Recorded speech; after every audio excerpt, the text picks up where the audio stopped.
200 mm wide, column section 200 mm wide. First of all काय लिहायचं आपण, गिवन डाटा लिहून घ्यायचा. गिवन डाटामध्ये काय दिलेलं आहे, कॉलम सेक्शन 200 mm वाईड, म्हणजे त्याची विड दिलेली आहे. विड किती दिलेली आहे, 200 mm. अँड थिकनेस किती दिलेली आहे त्याची, थिकनेस किती आहे, thickness 150 mm is subjected a load of 200 kN. आपल्याला लोड दिलेला आहे, load P is equal to किती दिलेलं आहे, 200 kN, म्हणजेच किती, 200 into 10⁻³ newton at an eccentricity of 20 mm.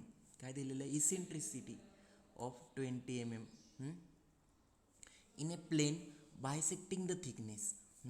Find the maximum and minimum intensity of stress. आपल्याला काय फाइंड आउट करायचं आहे, सिग्मा मॅक्स अँड काय फाइंड आउट करायचं आहे, sigma max and sigma minimum.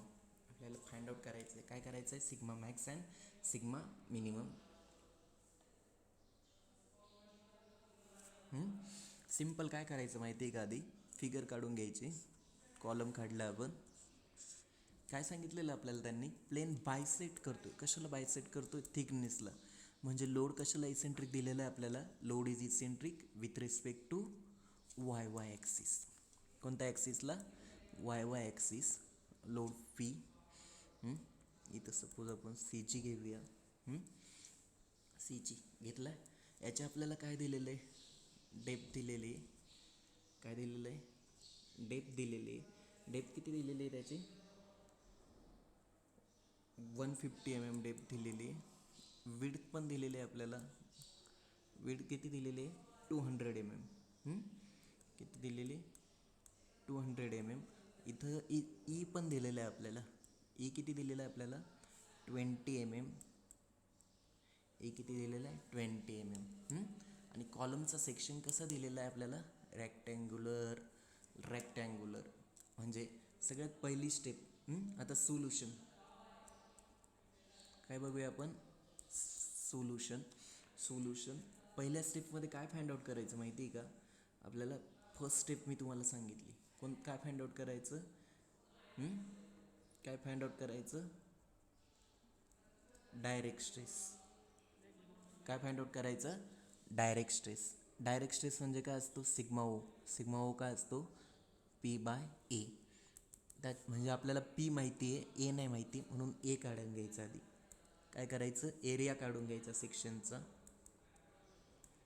Area of section. आता हा रेक्टँग्युलर कॉलम म्हणून त्याचा एरिया काय येईल, B/D. म्हणून एरिया इज इक्वल टू, बी किती दिलेलं आहे आपल्याला, 200 mm. डी किती दिलेलं आहे, 150 mm. कॅल्क्युलेटर घ्या, कॅल्क्युलेटरमध्ये व्हॅल्यू पुट करा. 200 इंटू 150 mm किती येतं आन्सर, 30 इंटू 10⁻³ किती आलं उत्तर तुमचं, 30 इंटू 10⁻³. एरिया कशामध्ये असतो, mm². म्हणून काय कॅल्क्युलेट करा आता, direct stress sigma O is equal to काय, P/A. पी किती आहे आपला, पी बघा, पीची व्हॅल्यू किती दिलेली, 200 इंटू 10⁻³ डिवायडेड बाय एरिया किती आला आपला, 30 इंटू 10⁻³.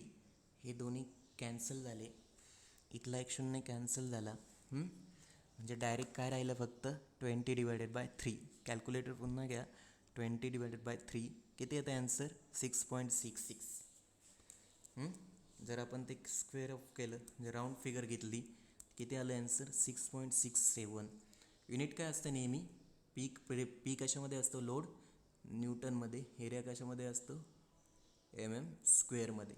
म्हणून याचं युनिट लिहायचं नेहमी Nm/mm². घेतलं Nm/mm². ही झाली आपली फर्स्ट स्टेप. सेकंड स्टेप कोणती शिकवली तुम्हाला, काय कॅल्क्युलेट करायचं मग सेकंड स्टेपमध्ये, बेंडिंग स्ट्रेस. काय कॅल्क्युलेट करायचं, बेंडिंग स्ट्रेस म्हणजे काय, सिग्मा बी. याच्यासाठी काय यूज करायचं माहिती आहे का, फ्लेक्झरल फॉर्म्युला. Flexural formula. काय flexural formula?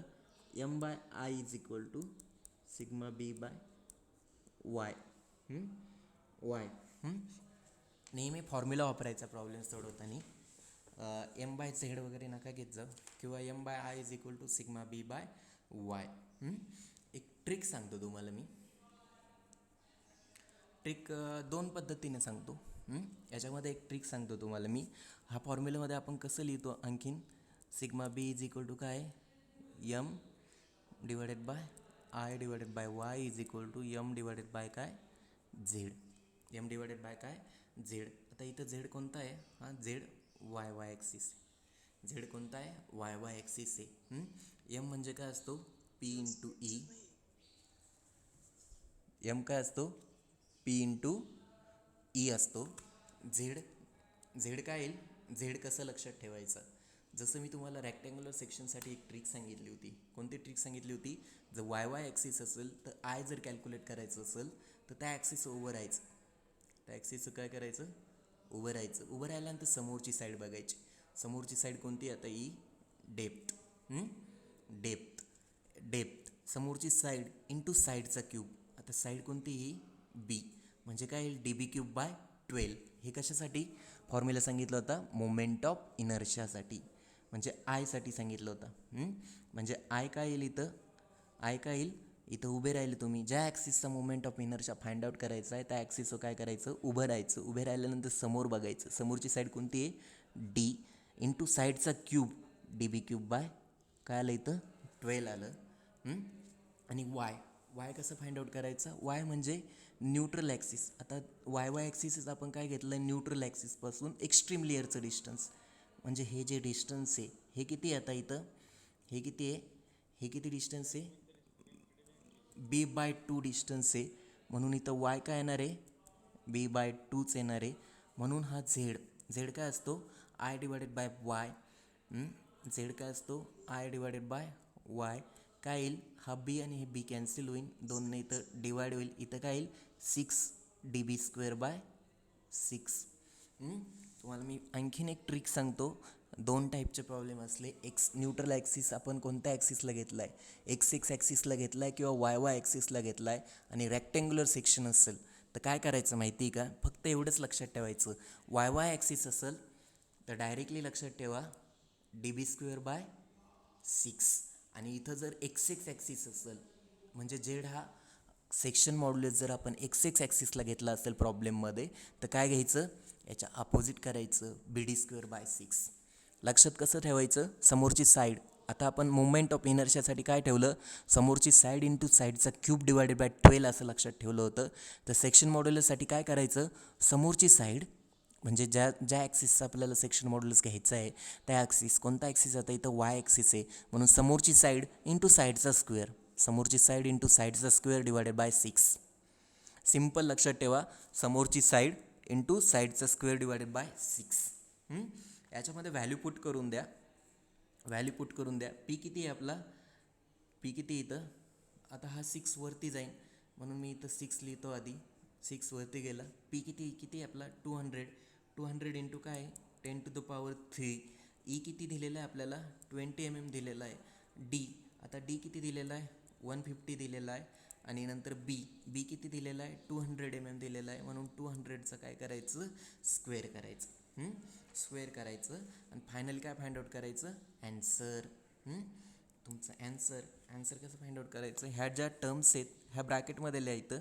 6 multiply by 200 multiply by 20 multiply by 10 to the power किती दिलेलं आहे? 3. Bracket complete. डिवायडेड बाय ब्रॅकेटमध्ये टाका 150 multiply by 200 multiply by 200. Bracket complete. तुमचा ॲन्सर आलेलं आहे 4 न्यूटन पर mm स्क्वेअर. काय आलं? 4 न्यूटन पर mm स्क्वेअर. 4 न्यूटन पर mm स्क्वेअर. आता कंडिशन कोणती सॅटिस्फाय होते ते बघा. तुम्हाला मी चौथी स्टेप सांगितली होती ती.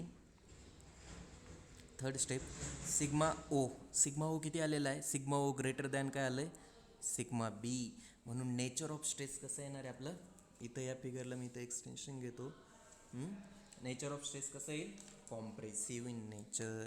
म्हणजे इथं बघा सिग्मा ओ थर्ड थर्ड स्टेप कोणती आपली, सिग्मा मॅक्स आणि सिग्मा मिनिमम फाइंड आउट करायचं. सिग्मा मॅक्स काय, सिग्मा ओ प्लस सिग्मा बी आणि सिग्मा मिनिमम काय, सिग्मा ओ मायनस सिग्मा बी. मग इथं प्लस करा, इथं बघा टाकून द्या व्हॅल्यू 6.67 प्लस 4 आणि इथं 6.67 मायनस 4. इथं फायनल आन्सर असेल तुमचे, इथं किती आलं 10.67 न्यूटन पर mm². आणि इथे किती आले 2.67 न्यूटन पर mm². म्हणून इथं आपण काय करूया, इथं मॅक्सिमम स्ट्रेस घेऊया सिग्मा मॅक्स आणि इथं काय घेतलं मिनिमम स्ट्रेस घेतली सिग्मा मिनिमम. याची व्हॅल्यू इथं लिहून टाका 2.67 न्यूटन पर mm². याची व्हॅल्यू इथं लिहून टाका 10.67 न्यूटन पर mm². ही जी फायनल डायग्राम असते हिला किती मार्क्स असतात, 1 मार्क असतो. लक्षात ठेवा, किती मार्क असतो, 1 मार्क असतो. अशा पद्धतीने काय करा, प्रॉब्लेम सॉल्व करा. प्रॉब्लेमचं आपलं फायनल आन्सर्स झालेले आहेत.